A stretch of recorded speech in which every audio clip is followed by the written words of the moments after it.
Imaginez une matinée froide de février 1984. Un garde-chasse en pleine tournée dans le bois de la Houssière, en Belgique, tombe sur une scène terrifiante. Un sac poubelle noir, abandonné là, au milieu des arbres. À l'intérieur, l'horreur, des morceaux de corps humains. Rapidement, l'alerte est donnée.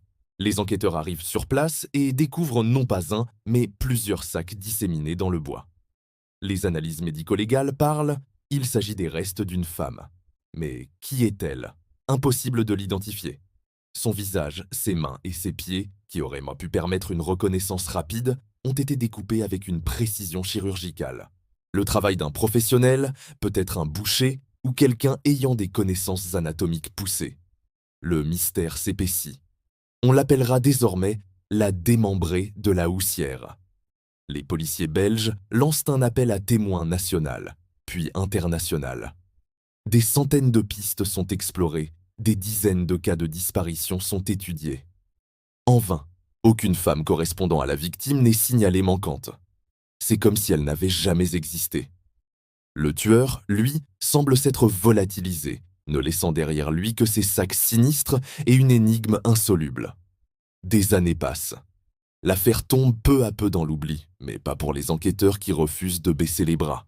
En 1997, 13 ans plus tard, une avancée technologique majeure relance l'enquête, l'ADN. Les experts parviennent à extraire un profil génétique partiel des restes de la victime. Un immense espoir renaît. On compare cet ADN à toutes les bases de données disponibles, on le confronte au profil de famille ayant signalé une disparition. Mais encore une fois, c'est une impasse. Aucune correspondance. Aujourd'hui, près de 40 ans après la macabre découverte, le mystère de la démembrée de la Houssière reste entier. Qui était cette femme? Qui lui a ôté la vie avec une telle brutalité et un tel sang-froid?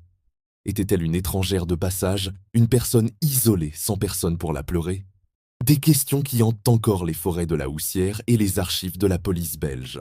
L'affaire est devenue l'un des plus grands cold cases du pays, un fantôme qui attend toujours que justice lui soit rendue. Si cette histoire vous a intrigué, n'oubliez pas de vous abonner à Chroniques Macabres pour ne manquer aucune de nos prochaines enquêtes. Laissez un like et partagez cette vidéo pour que le souvenir de cette victime inconnue ne disparaisse jamais. À très bientôt.